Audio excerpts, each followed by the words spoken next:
항상 하나님과 함께 동행하면서 살아갈 수 있는 귀하고 복된 우리 복음교회 성도님들 되시길 간절히 축원합니다. 우리 옆 사람과 한번 인사해 보겠습니다. 오늘 밤에는 단잠을 주십시오 하고요. 좋은 꿈 꾸십시오. 그렇습니다. 하나님께서 사랑하시는 자에게 잠을 주신다고 하니까 엄청 자시는 분들도 계시는데, 그것은 하나님께서 우리를 대신하여서 일하시기 때문에 우리가 단잠을 자게 되는 것입니다. 그러한 단잠을 잘 수 있는 저와 여러분들의 밤이 되시길 소망합니다. 이 기도라는 것이요, 하나님과의 대화로 감사를 드리거나 하나님의 뜻을 구하고 마음을 나누는 행위가 바로 이 기도라고 하는 것입니다. 그런데 우리 예를 들어서 예수님께서는 많은 사역 중에서도 한적한 곳에서 기도하셨다라고 할 때, 이것은 간절히 무엇인가를 간구하는 것이 아니라 아버지 하나님과의 깊은 교제를 하면서 다음 사역에 대한 방향성을 묻게 되고, 그리고 하나님과의 마음을 나누는 그러한 행위였습니다. 이것은 하나님과의 깊은 교제가 중심이 되었죠. 자, 그런데 또 다니엘은 하루 3번 하나님께 감사 기도를 드렸다라고 다니엘 6장 10절에 나와 있습니다. 그의 기도는 이 특정한 문제를 해결하기 위해서 드려지는 기도라기보다는 삶의 습관이자 하나님과의 연속적인 지속적인 관계를 유지하는 행위였습니다. 결국 하나님과의 친밀함이 그의 믿음을 지키는 원동력이 되어 주었던 것이죠. 이에 반해서 이 간구라는 것이 있습니다. 이 간구는요, 이 절박한 상황 속에서 하나님께 간절히 구하는 것, 그리고 특정한 필요나 문제를 가지고 드리는 기도라고 할 수 있습니다. 이것은 긴박하고 이 간절한 요청의 성격이 강하게 되죠. 예를 들어서 사무엘상 1장에 보게 되면은 한나가 나옵니다. 이 한나가 아기를 갖기 원하여서 마음이 괴로워 통곡하며 하나님께 기도를 할 때 그 기도가 바로 간구라고 할 수 있습니다. 이것은 단순히 기도의 이상으로 자신의 고통과 간절함을 담은 그러한 절박한 요청이었죠. 결국 하나님은 그녀의 간구를 들으시고 이 사무엘을 그에게 허락해 주셨던 것입니다. 또 에스더는 민족을 구하기 위해서 모든 유대인들과 함께 금식하면서 간구를 했습니다. 그녀의 간구는 자신의 생명을 걸고 드린 간절한 요청이었고, 결국 하나님의 도우심으로 이스라엘 백성들이 구원함을 입게 되었죠. 이처럼 이 기도라는 것과 간구라는 것이 다르다는 것을 여러분들에게 말씀드립니다. 이 사도 바울은요, 빌립보서 4장 6절에 보면은 아무것도 염려하지 말고 다만 모든 일에 기도와 간구로 너희 구할 것을 감사함으로 하나님께 아뢰라라고 말씀하셨고, 에베소서 6장 18절에도 모든 기도와 간구를 하되 항상 성령 안에서 기도하고 이를 위하여 깨어 구하기를 항상 힘쓰며 여러 성도를 위하여 구하라라고 말씀하셨습니다. 이처럼 기도라는 것과 간구라는 것의 목적이 다르다는 것을 우리는 알 수가 있죠. 성경에서 또 쉬지 말고 기도하라라고 말씀하시죠. 이 말씀은 이 기도라는 것이 중단하지 않고 하나님과 교통하라라는 말씀인데요. 이 쉬지 말고 기도하라는 것은 계속해서 하나님과의 관계를 유지하라라는 말씀으로 우리가 해석할 수가 있습니다. 일하면서 하나님을 생각한다면 그 사람은 쉬지 않고 기도하는 사람입니다. 또한 또 걸어가면서, 운전하면서, 또 집안일을 하면서 하나님을 우리가 생각한다면 그것 또한 기도하는 행위라고 할 수 있는 것입니다. 하나님을 우리가 조용히 묵상하는 것이 바로 기도라고 할 수 있는 것이죠. 이 간구는 또 기도의 종류인데, 특별한 기도, 이 급한 기도를 간구라고 할 수 있습니다. 우리가 숨 쉴 때에 보게 되면은 길게 쉴 때가 있고 짧게 쉴 때가 있죠. 그런데 그런 것처럼 평상시처럼 숨을 쉬는 것을 기도라고 한다면, 짧게 그리고 급하게 필요에 의해서 쉬는 숨을 우리가 간구라고 할 수 있습니다. 오늘 본문에서는 예수님께 간구하는 두 소경의 이야기가 나오게 됩니다. 해는 저물고 있었죠. 여리고는 오늘도 분주한 하루를 보내고 있었습니다. 그런데 그 분주함과는 상관없이 두 사람은 여전히 길가에 앉아 있습니다. 왜일까요? 그들은 앞을 보지 못하는 소경이었기 때문에 그렇습니다. 그들에게 보이지 않는 세상은 더 이상 분주하지도 않았고 평생을 그렇게 살아왔기에 너무나도 익숙한 그러한 어두움이었습니다. 하지만 그들에게 오늘은 다른 날이었어요. 왜냐하면 그들이 예수님의 소문을 듣고 그분이 여기를 지나가신다는 말을 들었기 때문에 그렇습니다.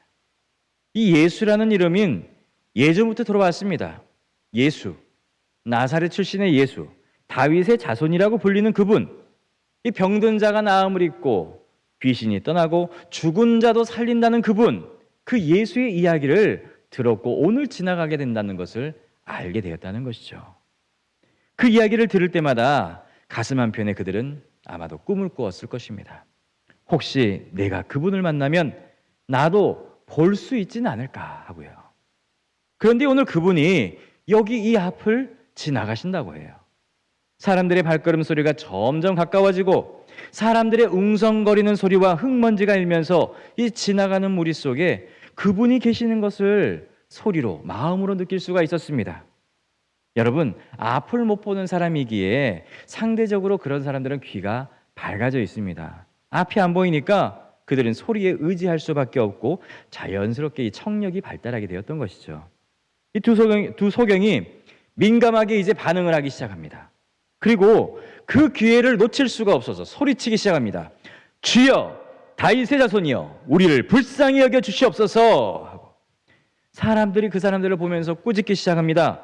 조용히 좀 하시오. 그렇게 시끄럽게 구는 게 그게 민폐가 아니고 뭐란 말이오.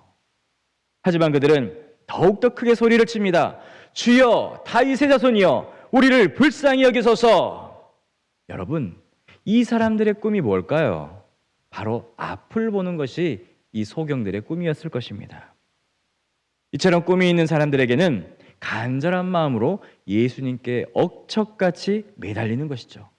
얼마나 간절했던지 주위의 시선은 아랑곳하지도 않고 부끄러움을 모두 잊은 채 예수님이 계시는 곳을 향해서 필사적으로 다가서게 됩니다.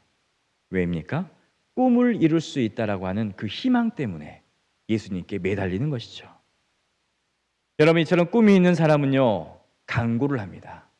꿈이 없으면, 희망이 없으면 바라는 것도 없고 간구도 하지 않는다는 것입니다. 그렇기 때문에 우리도 우리에게 간구 기도가 중요하다는 것입니다. 이 간구 기도를 하는 사람과 안 하는 사람의 이 삶의 방식부터가 다르다는 것이죠. 그리고 그들의 미래가 달라지기 때문에 그렇습니다. 당시의 여리고성은 예루살렘에서 약 27km 정도 떨어져 있는 무역을 하는 그러한 중심 도시였습니다. 이 사람들이 많이 다니는 이 교통의 요충지였어요. 기후가 좋고 물이 풍부해서 이 종려나무가 잘 자란다고 해서 종려나무 도시라고 불리기도 했습니다. 그만큼 부유한 도시였습니다. 하지만 이 부유한 도시에도 모든 사람들이 다 잘 사는 건 아니었습니다. 이 본문에 나오는 두 소경처럼 장애를 가지고 벌이를 하지 못하는 그러한 사람들이 많이 있었다는 것이죠. 그런데 이 당시의 장애인들은 종종 그가 지은 죄 때문에 그 죄의 결과나 아니면 하나님의 저주로 인하여서 그가 장애를 가졌다라고 생각을 하게 되었었죠. 그래서 사람들은 이 장애인을 사람 취급하지 않거나 그들과 관계를 맺고 살아가려고 하지 않았다는 것입니다. 당연히 장애를 가진 사람들은 율법에 따라서 성전 출입이 제한되었었고 또 그로 인해서 제사에 예배에 참여할 수가 없었던 것이죠. 그러다 보니 그들에게 마땅히 받을 수 있는 선민으로서의 영적인 은혜조차 그들이 제대로 받을 수 없는 그러한 상황에 놓여 있었습니다. 이 당시 여리고라는 곳은 이 순례자들과 상인들이 많이 지나다니는 곳이었습니다. 그래서 예루살렘으로 향하는 마지막 구간이기도 해서 많은 사람들이 자비를 베풀고 싶어하는 그런 마음가짐이 있는 곳이었습니다. 왜냐하면 이제 하나님을 만나러 성전에 올라가기 전에 자신들이 구걸하는 사람을 도왔다라는 이 선한 일을 했다라고 하는 그 안도감을 갖기 위해서 그 여리고에 있는 사람들에게 적선을 그리고 베품을 많이 했다라는 것이죠. 그래서 여리고는 현실적으로 선택할 수 있는 이 거린들의 최상의 자리가 여리고가 되었다는 것입니다. 그러니 얼마나 많은 이 구걸하는 거지들이나 장애인들 또 같은 소경들, 오늘 본문에 나와 있는 소경들처럼 그러한 소경들이 얼마나 많이 이 여리고에 모여 있었겠습니까? 사람들이 잘 보이는 몫을 구하려고 조금이라도 성한 곳이 있는 사람들은 얼마나 자리를 차지하기 위해서, 한마디로 목 좋은 곳을 차지하기 위해서 자리 다툼이 얼마나 심했겠습니까? 그 안에 앞이 보이지 않는 이 두 소경, 평생을 얼마나 치이면서 자리를 잡고 살았을까요? 이 오늘 성경에 나오는 두 소경은 이 수많은 구걸하는 자들과 달랐다라는 것을 성경은 말씀해주고 있습니다. 어떻게 달랐습니까? 큰 소리로 예수님께 간구했다는 거예요. 이 30절 말씀 보게 되면 맹인 두 사람이 길가에 앉았다가 예수께서 지나가신 다음을 듣고 소리질러 이르되 주여 우리를 불쌍히 여기소서 다윗의 자손이여 하니라고 했습니다. 이 소리를 질렀다라기보다는 한마디로 고함을 쳤다, 외쳤다라고 이야기를 할 수가 있어요. 주여 우리를 불쌍히 여기소서 다윗의 자손이여. 여러분, 왜 이렇게까지 큰 소리를 쳤던 것일까요? 자신의 꿈을 이룰 수 있는 마지막 기회라고 생각했기 때문에 그랬던 것이죠. 분명히 이 두 소경에는 눈이 다시 보이게 되는 꿈을, 예수님을 만나게 되면 그 꿈을 이룰 수 있을 것이라고 하는 꿈을 꿨을 것입니다. 그 꿈으로 인해서 예수님께 간구했던 겁니다. 주여 우리를 불쌍히 여기소서 다윗의 자손이여. 그런데 여러분, 우리가 이 두 소경의 이 간구하는 소리를 잘 들어보면요, 예수님께서 좋아하실 만한 이 소리가 있습니다. 뭐냐면은 주여 불쌍히 여겨 주옵소서라는 것입니다. 그리고 우리 주님께서 좋아하시는 이야기가 또 있습니다. 그것은 바로 본문에는 없지만 나는 죄인이로소이다. 하나님은 나를 불쌍히 여겨 주시라는 말과 내가 죄인이라는 말을, 그 고백을 좋아하신다는 거예요. 왜냐하면 예수님이 필요로 하는 사람이 바로 이런 사람이기 때문에 그렇습니다. 예수님은 이 땅에 죄인을 찾아 용서해 주시기 위해서 오신 분이시죠. 예수님이 십자가를 지시고 골고다 언덕에서 머리에는 가시면류관을, 허리에는 창자국과 손과 발에는 깊은 못자국이 박힌 것도 다 나 같은 죄인을 위해서, 이 불쌍한 자들을 위해서 그렇게 당하기 위해서 오신 것입니다.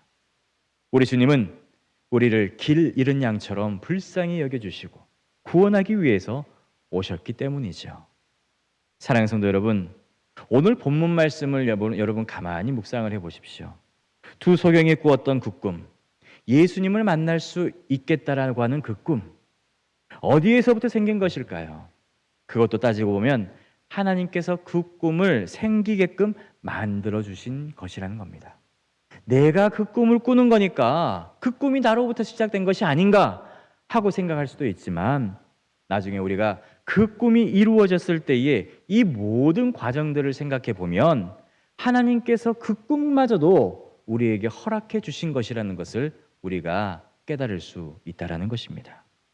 이 꿈이라는 것, 이 소원이라는 것, 이런 것이 없는 사람은 절대로 외칠 수가 없습니다. 이 꿈이 있어야지만이 사람이 표현을 할 수 있고, 꿈이 있어야지만이 외칠 수가 있다는 거예요. 그래서 소리를 내면서 간구를 하는 겁니다. 그러니까 하나님께서 내게 주신 소원이 나를 통해서 외쳐지게 되고 또 표현되면서 나를 향한 하나님의 계획이 시작된다는 것을 여러분 아시기 바랍니다. 그러니 여러분들에게도 꿈이 있다면 이제부터 외치시기 바랍니다. 그러면 하나님께서 분명히 들어주실 줄로 믿으시기 바랍니다. 이 우리나라의 통계청에 따르면 65세 이상의 인구의 이 경제 활동을 하는 참가율은요, 이 연령이 높아짐에 따라서 점점 떨어지게 됩니다. 당연한 것이죠. 나이가 드시고 하면은 은퇴라는 것과 이 건강 상태, 그리고 연금 수급이라는 생애 전환점을 맞이해서 65세가 되면은 사람들이 이제 변하기 시작한다는 것이죠.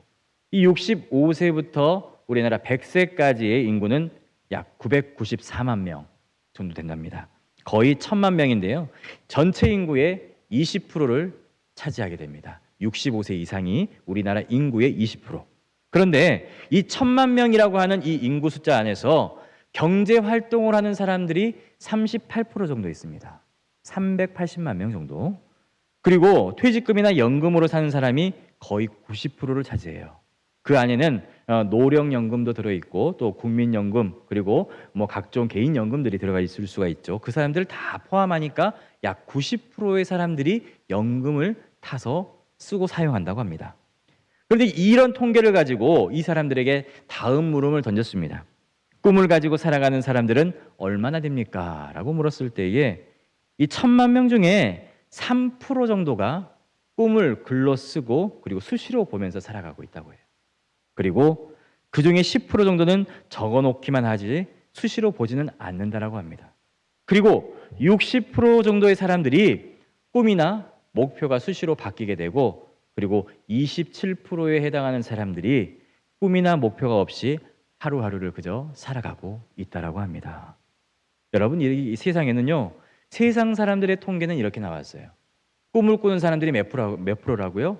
3%밖에 없다는 것입니다. 65세 이상이 아주 작은 3%의 사람들의 꿈, 이 목표를 가지고 살아가고 있는데 그렇다면 우리 예수 믿는 사람들은 어떻게 살아가야 될까요? 하나님의 사람들이 살아가는 데에 우리는 얼마나 꿈을 가지고 살아가는지 또 목표를 가지고 살아가는지 우리 자신에게 물어봐야 되는 것입니다. 아이고 이제 나이가 들었는데 무슨 꿈은 꿈입니까? 꿈은 애기들이나 꾸는 것이지. 아닙니다. 하나님이 주신 비전을 가지고 살아가는 데에 젊은 사람과 나이 든 사람의 차별이 필요 없다는 거예요. 성경은 말씀하십니다. 사도행전 2장 17절 말씀 같이 읽어보도록 하겠습니다. 하나님이 말씀하시기를 말세에 내가 내 영을 모든 육체에 부어주리니 너희의 자녀들은 예언할 것이요 너희의 젊은이들은 환상을 보고 너희의 늙은이들은 꿈을 꾸리라. 아멘. 애들이 꿈 꿉니까? 아닙니다. 나이 드신 어르신들이 꿈을 꾼다라고 이야기를 하고 있습니다. 하나님은 우리들에게 분명히 이야기를 하고 있어요. 우리에게 주시는 우리 복음교회에 주시는 하나님이 보여주는 꿈이 분명하게 있어야 한다라고 말씀하고 있습니다. 그 꿈을 표현하고 그 꿈을 해석하고 그 꿈으로 살고 미래를 열어가는 것이 바로 정상적인 하나님의 백성이라는 거예요. 말세에는 하나님께서 성령을 모든 육체에게 부어주신다고 했습니다. 이것은 젊은이나 나이 든 사람이나 특정한 계층의 세대가 아니라 남녀노소를 막론하고 모든 사람들에게 하나님은 꿈과 비전과 예언과 환상을 주시겠노라고 약속하셨다는 거예요. 하지만 여기에 중요한 것이 있습니다. 예언하고 그것을 보고 꿈꾸는 것으로 우리가 그치는 것이 아니라 그 비전을 이루기 위해서 우리가 기도를 해야 된다는 것입니다. 꿈을 가지고 있다면 뭘 해야 됩니까? 기도를 해야 된다는 것입니다. 우리가 꿈을 꾸고 있고 그 꿈을 위해서 기도한다면 그러면 틀림없이 그 꿈은 기도하는 사람의 것이 될 줄로 믿으시기 바랍니다. 하나님께서 이 목포 복음교회를 위해서 꿈을 꾸게 하여 주셨고 계획을 세워 주셨다면 그 시작점이 바로 우리의 기도가 되는 것입니다. 기도 없는 꿈은 공상으로밖에 끝날 수가 없습니다. 하지만 기도하는 꿈은 소명이 되어서 우리를 움직이게 하는 것입니다. 그러므로 사랑하는 복음교회 성도들은 하나님께서 주신 꿈을 향해서 기도로 시작하고 열매 맺을 수 있기를 간절히 축원합니다. 오늘 본문에 나와 있는 두 소경은 그들이 나이를 먹었는지 아니면 젊은 사람이었는지를 성경은 말해주지 않고 있습니다. 하지만 하나님은 그의 생긴 것, 그의 배경, 그리고 지금 현재의 상황을 보고 그 꿈을 꾸게 하시거나 이루게 하시는 것이 아니라고 하십니다. 그가 현재 살아가고 있는 환경 속에서 하나님은 그 안에서 역사하는 분이심을 우리가 알아야 되는 것입니다. 우리 사회는 나이가 들면 이렇게 이야기를 하죠. 이제는 쉬어야지. 이렇게 생각을 합니다. 마찬가지로 교회에서도 이제 은퇴하면 쉬어야지 라고 생각을 하고 활동하던 것들을 내려놓는 분들이 많습니다. 하지만 성경은 어디에도 이렇게 말하는 것이 없습니다. 늙은이들은 꿈을 꿀 것이다. 성경 어디에도 나이가 들면 은퇴를 하면 쉬게 될 것이라고 말하지 않습니다. 세상의 기준은 은퇴이지만 하나님의 나라에서는 기도와 믿음 안에서 다시 시작하는 시간이 되는 것입니다. 하나님의 부르심에는 나이가 없습니다. 하나님은 나이를 보지 않습니다. 하나님의 기준은 우리의 나이가 아니라 우리 안에 꿈이 있는가, 꿈이 없는가에 달려있다는 것입니다. 노아는 600세에 방주를 만들었고 아브라함은 75세에 하나님의 부르심을 받았습니다. 누군가는 이렇게 말씀하시겠죠. 나도 옛날처럼 969세까지 살면 꿈꾸고 살겠다고. 그런데 여러분, 나이가 들어도 꿈꾸지 않는 사람들은 절대 꾸지 않습니다. 하지만 하나님께서 쓰시고자 하는 사람은 지금 내 나이가 되어도, 지금 여러분들의 나이가 되어도 하나님이 쓰신다는 믿음이 있기 때문에 꿈을 갖고 계획을 가질 수가 있다는 것입니다. 그러기에 사랑하는 목포복음교회 성도님들은 오늘부터 꿈을 갖고 꿈을 꾸시기 바랍니다. 내가 할 수 있다는 꿈을 꾼다면 하나님께서 나를 통해서 역사하시는 줄 믿으시기 바랍니다. 아브라함이 100세에도 하나님의 말씀을 믿었기 때문에 뭘 받습니까? 아들을 받습니다. 여러분, 소망이 있습니다. 아멘. 자, 그리고 윌리엄 캐리라는 사람은 선교는 불가능하다는 시대의 분위기 속에서도 인도 선교를 떠나서 수십 년간 복음을 전파하고 약 13개국의 언어로 번역된 성경을 이렇게 만들어내었습니다. 그래서 그는 근대 선교운동의 아버지가 되었고요. 이 고아의 아버지로 알려져 있고 기도의 승리자로 불리는 이 조지 뮬러는 그가 50년 동안 하루도 빠지지 않고 기도를 했습니다. 그가 받은 응답의 횟수가 몇 번이라고 합니까? 5만 번 응답을 받았다고 합니다. 그가 주로 하던 기도가 무엇이었습니까? 하루하루 살아가는 데 필요한 간구였습니다. 거의 간구 기도였죠. 급하게 지금 당장 필요한 기도였습니다. 기도를 하니까 빵집 주인이 빵을 가져다 주었고, 기도를 하니까 안개가 걷히고, 기도를 하니까 보아온 아이의 필요한 것들이 생기지 않았습니까? 이처럼 하나님은 꿈을 가지고 기도하는 사람들의 기도를 하나님은 분명히 들어주신다는 것입니다. 하지만 그 꿈이 쉽게 이루어지면 얼마나 좋겠습니까? 그 꿈을 이루기 위해서는 시련도 고난도 우리에게 있다는 것을 우리는 알아야 됩니다. 성경에도 꿈을 이루기 위해서 시련과 인생 역경을 겪은 사람이 있습니다. 누구입니까? 바로 요셉이었습니다. 청소년 때 꿈을 꾸고 그 꿈 이야기 때문에 형제들의 미움을 받고 그리고 생매장 당할 뻔했고 꿈 때문에 고생도 하고 가혹한 현실에 맞닿기도 했습니다. 형들에게 그의 꿈을 이야기했을 때 어떻게 했습니까? 요셉을 꾸짖었습니다. 그렇게 될 리 없다라고 생각을 했습니다. 그리고 요셉에게 화를 냈습니다. 오늘 31절 말씀에도 두 소경이 소리치자 주위에서 뭐라고 합니까? 한번 읽어볼까요? 31절 시작. 우리가 꾸짖어 잠잠하라 하되 더욱 소리질러 이르되 주여 우리를 불쌍히 여기소서 다윗의 자손이여 하는지라. 아멘. 꾸짖고 비웃는 사람들이 분명히 있다라는 거예요. 요셉이 죽을 고비가 한두 번이 아니었던 것처럼 이 소경들에게도 뭐라 하는 사람들이 있었다는 것입니다. 여러분, 우리가 요셉을 보면은 이런 생각이 들어요. 자기가 꿈대로 살다가 그 꿈대로 하나님 나라에 간 사람, 이 사람이 바로 요셉이었던 것 같습니다. 꿈을 꾸고 꿈을 말하고 꿈을 간직하다가 꿈대로 되어서 수많은 사람들을 살린 요셉. 그러므로 우리도 요셉처럼 다른 사람을 살리는 그러한 꿈을 꾸며 살아갈 수 있는 저와 여러분들이 되었으면 좋겠습니다. 내 욕심을 이루는 것이 아니라 하나님 나라를 만들어가는 꿈이 바로 저와 여러분들의 꿈이 되길 간절히 소망합니다. 우리 34절 말씀 한번 읽어보도록 하겠습니다. 예수께서 불쌍히 여기사 그들의 눈을 만지시니 곧 보게 되어 그들이 예수를 따르니라. 아멘. 이 두 소경의 꿈이 바로 예수님을 만나고 어떻게 되었습니까? 이루어졌다라고 합니다. 눈이 뜨였습니다. 성도 여러분, 바로 이것이 우리가 이루어야 할 것이라고 생각을 합니다. 여리고에 사는 수많은 장애인들, 이 구걸하는 사람들, 그리고 많은 소경 중에 이 두 소경은 꿈을 이루었습니다. 그 소원을 말하고 외쳤습니다. 다른 사람들이 아무리 뭐라고 할지라도 그 역경을 물리치고 하나님께 예수님께 간구했다라는 것입니다. 예수님은 이 두 사람을 긍휼히 여기시고 만져주셨습니다. 성도 여러분, 꿈이 있는 사람은 분명히 하나님께서 만져주십니다. 꿈이 있는 사람은 하나님께서 붙잡아 주십니다. 꿈이 있는 사람은 그 꿈을 분명히 하나님의 뜻대로 이루어질 줄 믿으시기 바랍니다. 우리 교회도 하나님께서 주신 꿈이 있습니다. 꿈꾸는 성도들이 있습니다. 복음으로 세상을 품어나가는 꿈, 복음으로 다음 세대를 세워나가는 꿈, 치유와 회복의 공동체가 되는 꿈, 그리고 좋은 목회자를 다시금 이 교회에 보내주시라는 그러한 꿈을 하나님께서 분명히 들어주실 줄로 믿습니다. 만져주실 것이고요. 하나님께서 우리를 붙잡아 주실 것입니다. 우리 목포복음교회가 그 꿈을 위해서 기도와 간구로 하나님께 맡기고 나아가서 마침내 꿈을 이루고 하나님께서 분명히 하셨노라고 고백할 수 있는 복된 복음교회가 되길 간절히 소망합니다. 하나님은 우리가 믿음으로 고백한 대로 이루시는 분이심을 믿으시기 바랍니다. 기도하겠습니다.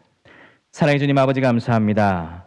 우리 각 사람에게 주신 꿈을 붙들게 하여 주시고 우리 목포 복음교회가 주의 손안에서 그 꿈을 이루는 믿음의 공동체가 되게 하여 주옵소서.